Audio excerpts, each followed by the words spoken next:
Let's talk a little bit about what's been going on with our lefty leaders and whether or not what they're doing is sufficient. Now, I think we had a big test for our left-wing leaders recently. And the test was this Corona corporate bailout bill. What ultimately ended up happening was the left got together and tried to make the deal less terrible, and then they supported it. So what about the deal is good? Well, those provisions are clear. The one-time $1,200 payment for all adults, and it's $500 or $600 per kid. You know, that's good. You want to get cash directly to people. So I think they all felt like with the crisis already here, they needed to act, and they needed to act quickly. And of course, the unemployment provision is super important. It's you get full payment up to $75,000 if you were laid off. You made up $75,000. You get that much, and I think it goes for 4 months. So the unemployment provision, the expanded unemployment, I think is good. The direct payment to people, I think, is good. And in my opinion, I think that when you're in the fight, you're in Washington, D.C., you're now a player in the game. You feel a tremendous amount of pressure to support that bill, because if you don't, what's going to happen? You're going to have your political opponents use it against you and say, they voted against expanding unemployment insurance. They voted against a direct cash payment to people in a crisis. So you're caught between a rock and a hard place. You're going to get attacked no matter what. Now, ultimately, I think our left-wing leaders failed that test. I do. Because Bernie, Warren, throw Sherrod Brown in there, any, nominally left people in the Senate, they could have blocked the bill if they wanted. They could have blocked it and demanded more. They didn't. So what would I have done? Again, I think the most important thing to do is block the bill and say, we're going to split this bill in two. We're going to vote first on the bailout of the people, and then we'll get to the terms of the bailout of the corporations after. Now, if you do a thing like that, what happens? The media is going to treat you like public enemy number one. In their minds, you just became like Saddam Hussein. They're going to be so vicious and go at you so hard that they are going to make you wish you didn't take a stand. That would definitely happen. The other thing that would definitely happen is leadership would take revenge on you.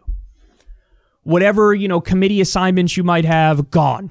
Like, they are going to use their pressure and use the levers of power and use their technocratic ability to do their maneuvering and to punish you for what you did. So there's no doubt about that.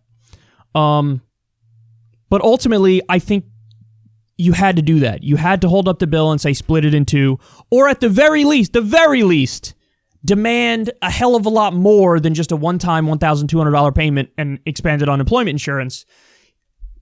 Guys, the corporations wanted this coup so much and wanted this bailout money so much, I think they absolutely would have paid the price of a recurring $1,000 a month payment. So I think we actually could have gotten UBI into law. We actually could have extracted quite a bit. And, then you're having a totally different conversation about whether or not to vote for the bill. If you have a recurring $1,200 payment or a recurring $1,000 payment, like Canada did a $2,000 payment for the duration of the crisis. I actually think that the corporations wanted this to pass so much that they would have conceded and said, okay, fine, put a UBI in there. A measly $1,000 a month for all American adults. Fine, put it in there. Fine. I think they would have conceded on that. I do. I also think you should have slipped in provisions about maybe rent freeze, mortgage freeze. And I think you could have gotten that in there because they wanted this so bad. The corporatocracy would have given away a lot for this. Instead, you had the left-wing leaders cave pretty easily. Now, again, why did they cave? Because they were afraid of the negative press that they definitely would have gotten. They were afraid of Democratic leadership coming after them. That definitely would have happened. They would have been painted as the bad guy. And in the case of somebody like Bernie, as he's running for president still, I don't think he wanted to deal with that 2 weeks of vicious negative press in the middle of a pandemic. So he caved, and then you, of course, had, Ilhan Omar, Alexandria Ocasio-Cortez. AOC gave a impassioned speech against the terms of this bill, and then there are reports that she supported it. Now, we don't know for sure because there's a voice vote that went on. It wasn't, and that's what Thomas Massie wanted. Get everybody on the record. They didn't do that. Why? They say because of, the pandemic, but really I just think they're cowards and they wanted to pass it without any accountability. So where does the movement go from here? Because if you're like me, you're really disillusioned with the fact that our best leaders, our best politicians, I don't think they were even close to handling this properly. And I do believe wholeheartedly that the corporate side of this bailout is so bad, $4.5 trillion to corporations, and Steve Mnuchin and Donald Trump get to determine where it goes, and there's very few strings attached, and they're going to start laying people off like crazy when the timing is right. I think after 6 months, they can start laying people off. They can lay off like 10% up front, bailing out all types of industries that have no business being bailed out. I think that history will judge these votes as cowardly. I think it'll be viewed as the Wall Street bailout. I think it'll be viewed as the Patriot Act, where at the time, what was the feeling at the time? You got to do it. We're in a crisis. Do it. And then only after the fact, years later, people look back and they were like, wow, they didn't have to do that. And it was actually a bad vote. So where do we go from here? Well, I did this little tweet thread the other day, and I want to share it with you. I said, one of the biggest problems left-wing leaders face is that they're generally naive about power. The unity cries from neoliberals are a cynical ploy. It's never called out or treated as such. You can't win a democratic civil war by pretending it's not happening. Neoliberals win with technocratic maneuvering using the levers of power.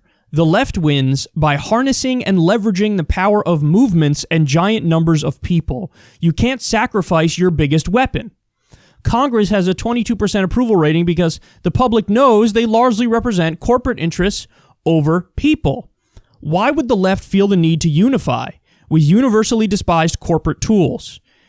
If you win as an outsider, your power is derived from that. Leverage it. Institutional power overrides insurgent left-wing leaders and waters down their agenda. This is a fact. The way around that is to change the game to direct action. That we win. But it's a lot harder to do that when left-wing leaders willingly capitulate and avoid that game. Bottom line, nobody is our friend. Bernie himself even says we have to hold him accountable. Not only do we need to get in the streets, but we have to do it with a number of crystal clear and simple policy demands and not leave the streets until our demands are met. Period. So I'm not saying that, hey, electoral politics is useless, because look at what our left-wing leaders did here. No, because you're always going to want people in positions of power that are at least somewhat sympathetic to what you're trying to do. Because you have people who just flat out say, no, you're my enemy, I'm never going to be on your side, ever. And then you have leaders who say, I might not agree with you, but if you push me hard enough, yeah, maybe I will. Maybe I'll fall in line and vote because I want to save my career.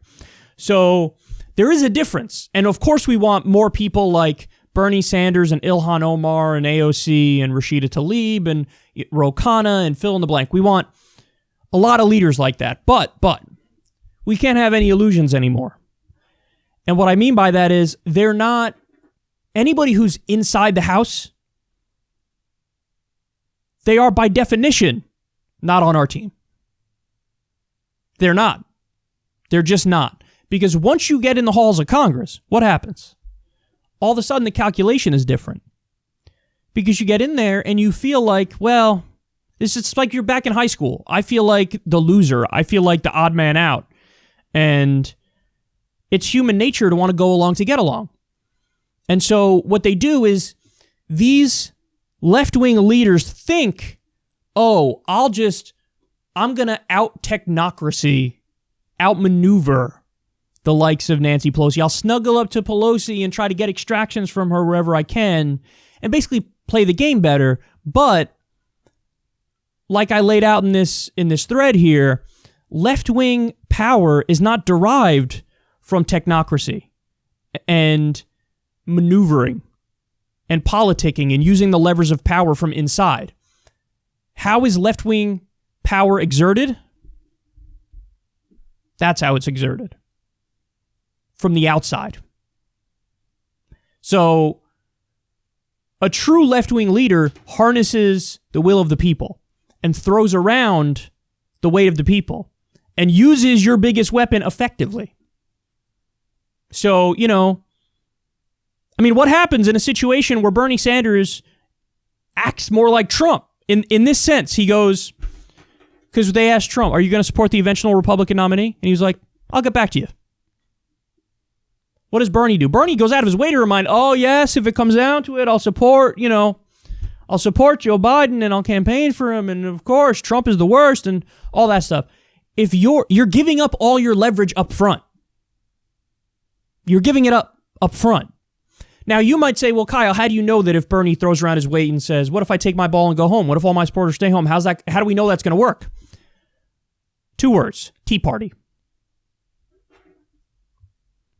They were the biggest thing in Washington in 2010 and for a number of years. Why? They were the loudest voices in the room. And they came in on a mandate. Not only do we hate the Democratic establishment, we hate the Republican establishment. We're not going to hide that fact. We're not going to play ball. They developed what's called the Freedom Caucus. And the Freedom Caucus was the most powerful faction in Washington for a number of years.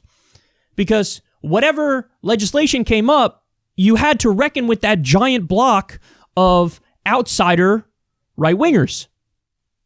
So we need effectively a Tea Party of the left. But we need to do it by using our outside influence, by using political movements, using our giant numbers of people, because that's all we have is people power. That's it. That's all we got. And if you slap together and unite all of these different factions of the left, whether it's the environmental groups, whether it's unions and organized labor, they can come together. People who fight for a specific issue, like the Crusaders for Medicare for All, the different outsider Democratic Socialists of America. If there's a uniting of the outsider groups to throw around their weight and to take no prisoners, I think that's the only way the left wins. Because Nancy Pelosi is not even going to allow a vote on Medicare for All. So what makes you think that maneuvering from inside the House is going to work on that front? The only way for us to win is to make Democratic leadership feel like we have no choice but to act on this stuff. And the last time we were in a position where leaders felt like there was no choice, what do we get? The Civil Rights Act and the Voting Rights Act. So it took 1 million people marching on Washington. And when you use that people power, you could even force people who don't necessarily agree with you to do your bidding. Who signed the Civil Rights Act and the Voting Rights Act? It wasn't JFK.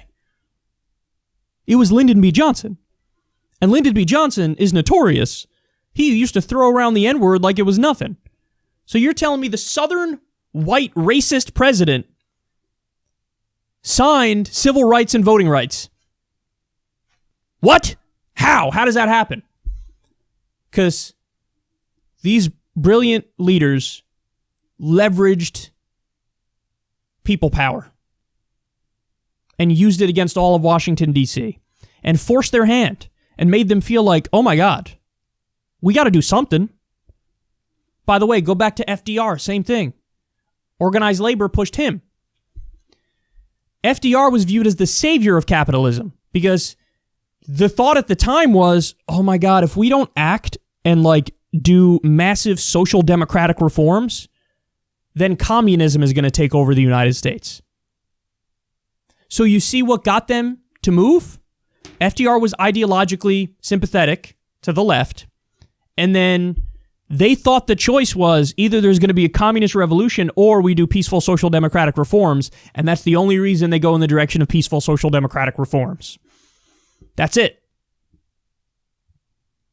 So we need a united left-wing front among the people where we throw around our weight and we make sure our voices are heard.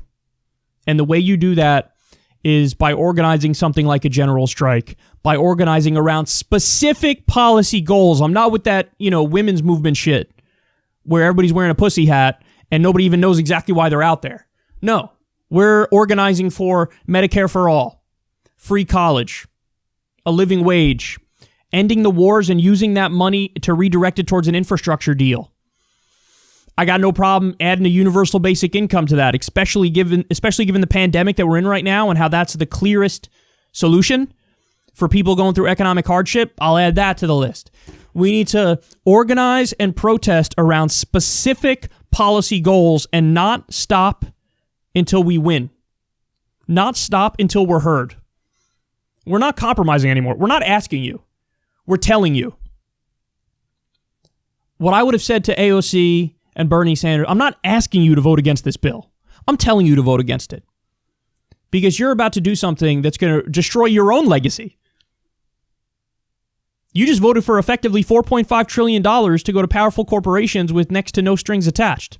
You just voted for a corporate heist. That's what you did. You just voted for the equivalent of the 2008 Wall Street bailout, except on steroids. So we're going to hold you accountable now. We're going to hold you accountable.